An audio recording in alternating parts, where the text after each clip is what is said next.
Nature खसलत उत्थे नूं लित्तर पै ते हुण तक पैंदे ने। फिर देख लो शैतान शैतान ही हुंदा है। एक बारी जुत्तियां पहनना, सियाणे कहंदे ने एक बारी बिस्ती हो जाए तो कुत्ता पिंड छड़ जांदा है, कुत्ता शहर छड़ जांदा है। ये देख लो कैसा जुत्तियां पैंदियां फिर पंगे लैणों नहीं खलोंदा।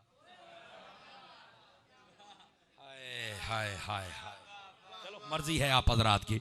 अब आइए, शैतान तीसरी मरतबा कब रोया? इत्थे मैं तुहानूं कोई नहीं कहना, आप जे समझ आ जाए तो। तीसरी मरतबा रोया जब मेरे मुस्तफ़ा पैदा हुए थे। मसला ही हल हो गया है, मसला ही हल हो गया है। आप देखें ना, उलमा बैठे हैं, आप जरा इनसे पूछे ना कि जब हुजूर पैदा हुए थे तो हुआ क्या था। अल्लाह ने जमीन के ऊपर बारिशें बरसाई, घास उग खड़े हुए, सारे दरख्त हरे भरे हो गए, कड़वे फल मीठे हो गए, समंदरों के पानी मीठे हो गए, चश्मे चल पड़े। अल्लाह ने जानवरों का गोश्त, खून, चर्बी हर चीज बढ़ा दी, दूध बढ़ा दिया। यहां तक फरमाया या अय्युहल मलाइका इफ्तहू अबवाबस समा इफ्तहू अबवाबल जिनान इफ्तहू अबवाबर रहमा, और फरमाया अगलिकू अबवाबल जहन्नम ओज़िना लिनिसाए दुनिया अन यहमिलना ज़ुकूरा। फरमाया जन्नत के दरवाजे खोलो, रहमत के दरवाजे खोलो, आसमानों के दरवाजे खोलो। फरमाया सारे खुल गए, सब कुछ हो गया। फरमाया जहन्नम दे बूहे बंद करो, बंद हो गए। फरमाया कायनात दियां औरतां नूं पुत्तर बन दियो, क्यों? फरमाया ले करामत विलादत मुहम्मद, मेरे मुस्तफा दी विलादत होने वाली है।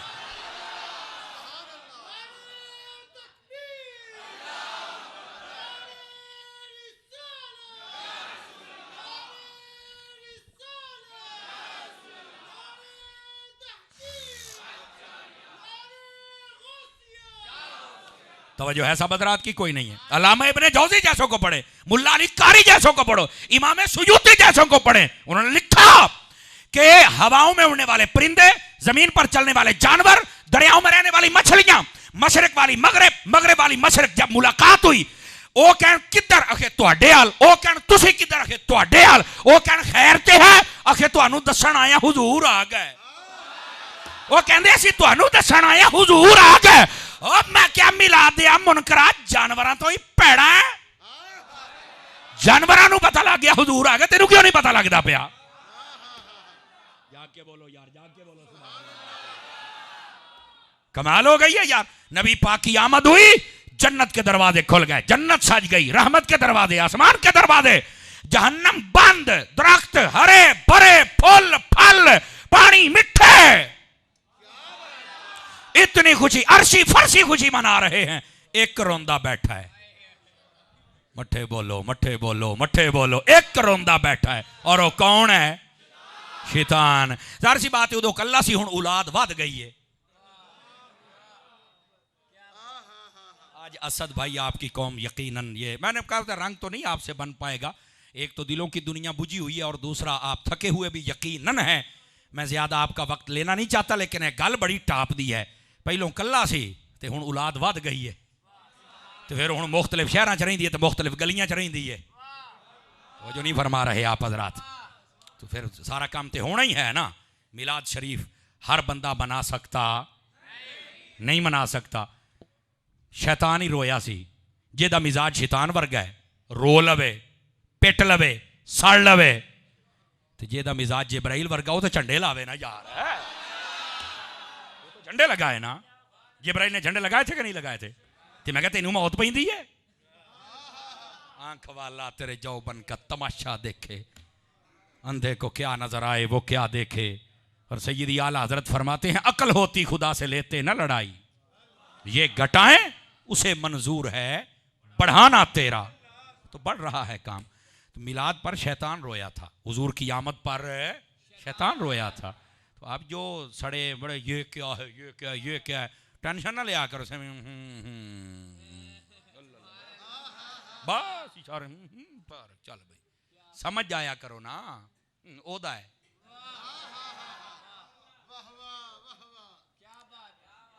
कुछ अजीज एक मर्तबा हमारे घर आए